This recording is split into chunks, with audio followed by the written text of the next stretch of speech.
বয়স 40 বছর হয়ে গেছে, এখনো হাফ প্যান্ট পইরা তারপরে হুন্ডা চালায়, হাফ প্যান্ট পইরা চালায়। কত বড় বেহায়া, কত বড় বেলাজা। ও লজ্জা শরম বলতে কিচ্ছু থাকলে হাফ প্যান্ট পরে মানুষের সামনে আসতে পারতো না, যেটা মানুষ তার পায়জামার নিচে পড়ে।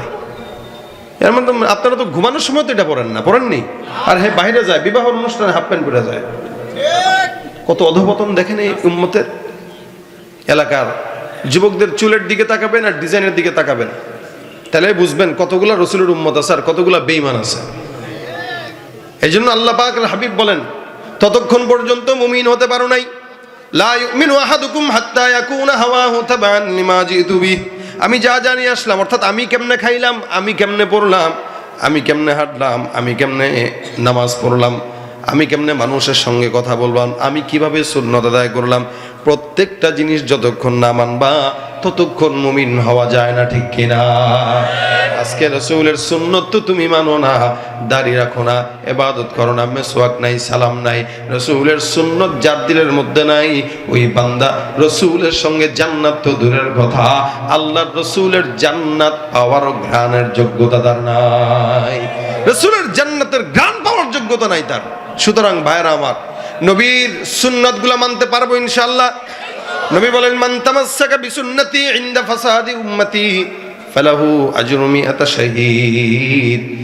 আখিরি জামানায় ফিতনার যুগে কোন বান্দা যদি আমার সুন্নতের উপর আমল করে, আল্লাহ পাক তাকে 100 শহীদের সওয়াব দান করবেন। জোরে বলেন সুবহানাল্লাহ।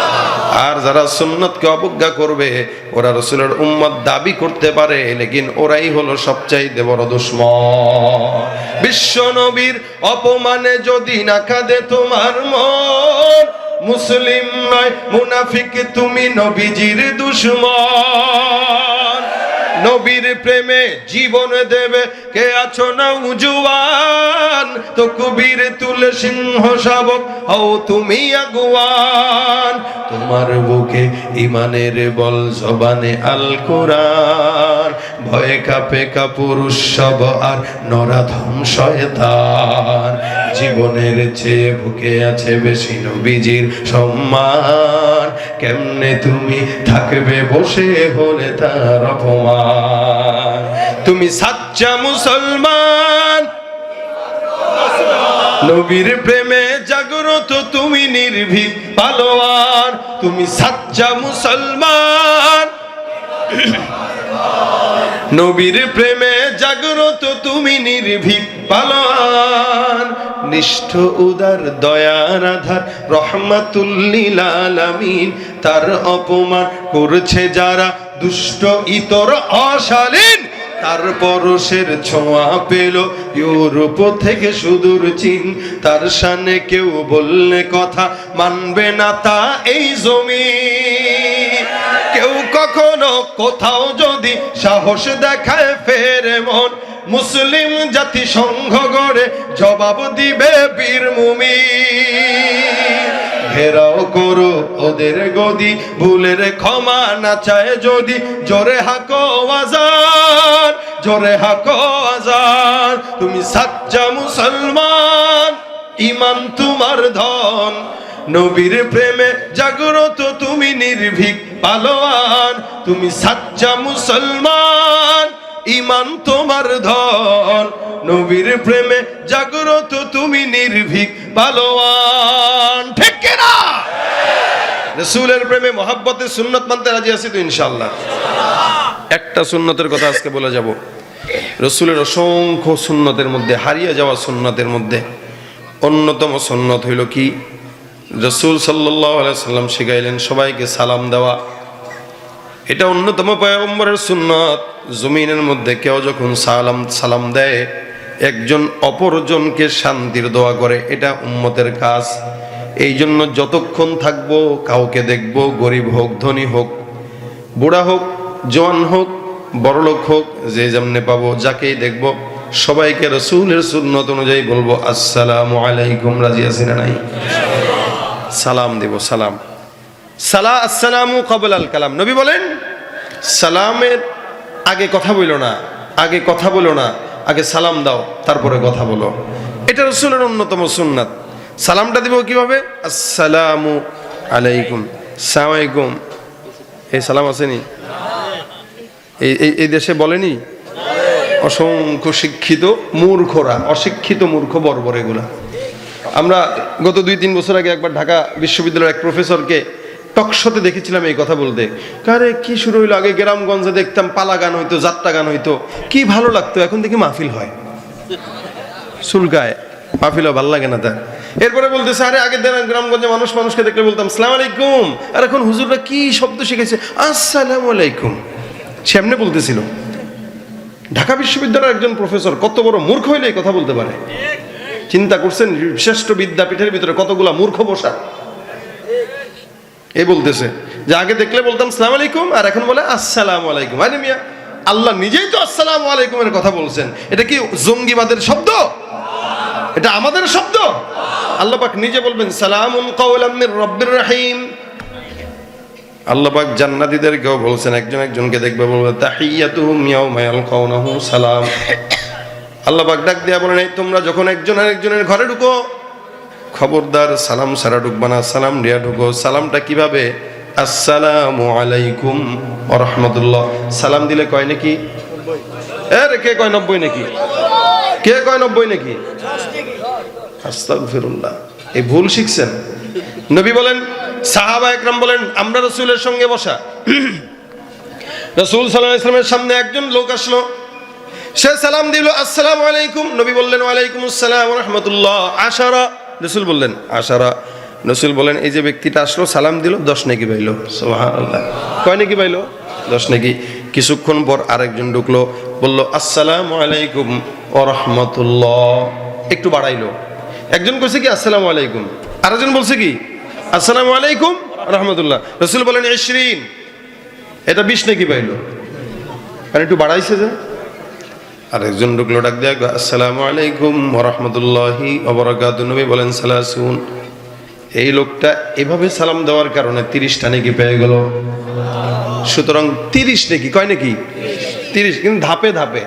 কেউ যদি আসসালামু আলাইকুম দেয় 10 নেকি, আসসালামু আলাইকুম রাহমাতুল্লাহ 20 নেকি, আসসালামু আলাইকুম রাহমাতুল্লাহি ওয়া বারাকাতুহু। এইজন্য আল্লাহ বলেন ওয়া ইযা হুয়্যিতুম বিতাহিয়্যাতিন ফাহাইয়্যু বিআহসানা মিনহা। তোমাকে যদি কেউ সালাম দেয় তুমি তার চাইতে ভালোটা দাও। কেউ যদি তোমাকে আসসালামু আলাইকুম বলে তুমি বলবা ওয়া আলাইকুমুস সালাম ওয়া রাহমাতুল্লাহ। সে তোমাকে অল্প বলছে, তুমি একটু ভালো দাও। আর যদি ভালোটা নাই দিতে পারো তাহলে আও রুদ্দুহা, সে যতটুকু দিছে ততটুকু দাও। ওয়া আলাইকুমুস সালাম, বাস। এটা হলো সালাম। সালাম দিলে 30 নেকি, 10 নেকি, 20 নেকি। এখন আমাদের দেশে অনেকে আবার বেশি দিতে যায়, আসসালামু আলাইকুম ওয়া রাহমাতুল্লাহি ওয়া বারাকাতুহু মাগফিরাতুহু ওয়া জান্নাতুহু, বলে কি বলে না? 4-5টা মিলাই দেয় আর মানে হে বানায় এগুলো বসে বসে। দেখছেন নি কত ভণ্ড। রাসূলের কোনো হাদিসে রাসূল এগুলো বলেন নাই। এতটুকু আছে আসসালামু আলাইকুম ওয়া রাহমাতুল্লাহি ওয়া বারাকাতুহু, বাস এতটুকু। ওয়া জান্নাতু ওয়া মাগফিরাতু এগুলো নাই। এজন্য আমরা সালাম দিব আসসালামু আলাইকুম। নির্বাচনী নেতাদের মতো আসসালামু আলাইকুম এমনি দিয়েন না। আসসালামু আলাইকুম ইহুদিদের শব্দ ছিল, ইহুদিরা আসসালামু আলাইকুম দিত। এই আসসালামু আলাইকুম এখন নাস্তিকরা আর গুনাহগাররা দেয়, মুনাফিক যেগুলো এগুলো দেয় আসসালামু আলাইকুম। আসসালামু আলাইকুম মানে কি জানেন? আসসালামু আলাইকুম মানে হচ্ছে তোমার মৃত্যু হোক, তোমার মৃত্যু হোক। নবীকে ব্যঙ্গ করে ইহুদিরা এই সালামটা দিত। তখন নবী বলতেন কি, কেউ যদি তোমাদেরকে এমনি সালাম দেয় যে তোমার মৃত্যু হোক, আসসালামু আলাইকুম, তুমি বলবা ওয়ালাইকুম, তোরও মৃত্যু হোক, বাস। আর কেউ যদি আসসালামু আলাইকুম দেয় তুমি বলবা ওয়ালাইকুম আসসালাম ওয়া রাহমাতুল্লাহ।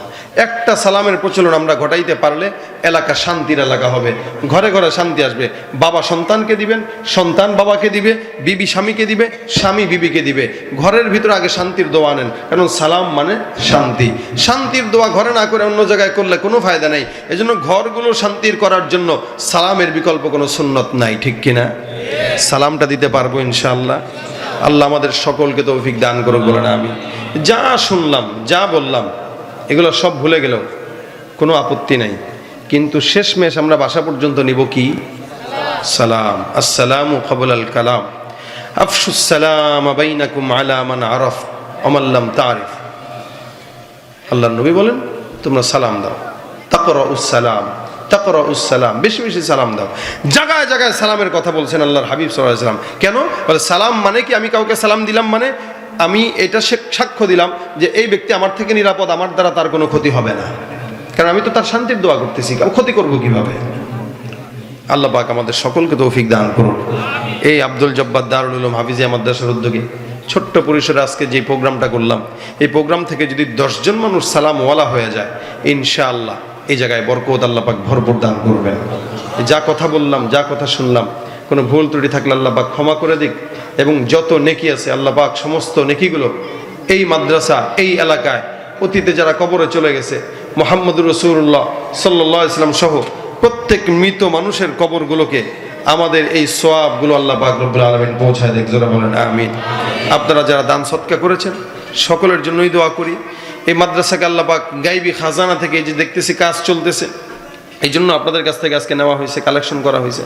তো এই কাজ যেন আল্লাহ পাক সম্পূর্ণ করায় দেয়, এবং এই কাজের জন্য যা যা আঞ্জাম দরকার আল্লাহ পাক সহজে যেন এই কাজগুলো আল্লাহ পাক দ্রুত সম্পাদন করে দেয়, বলেন আমিন।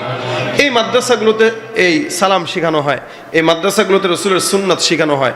সুতরাং এই দিনই মজমাগুলো টিকে থাকলে দিন টিকে থাকবে। দিন টিকে রাখার জন্য এগুলো টিকে রাখা দরকার আছে।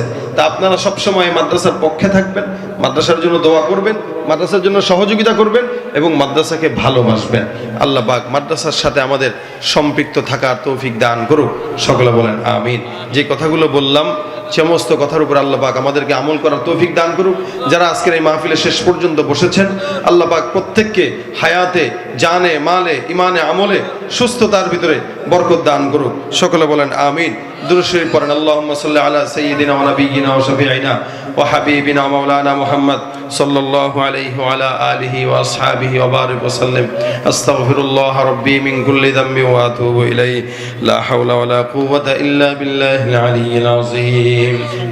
ভাই, আল্লাহর ওয়াস্তে আমারে কোনো কথা বলবেন না। আমার যতটুকু দেওয়ার আমি ততটুকু দিছি। আমার দরকার ওয়াজ করা, ওয়াজ করতে আসছি, গজল গাইতে আসি নাই।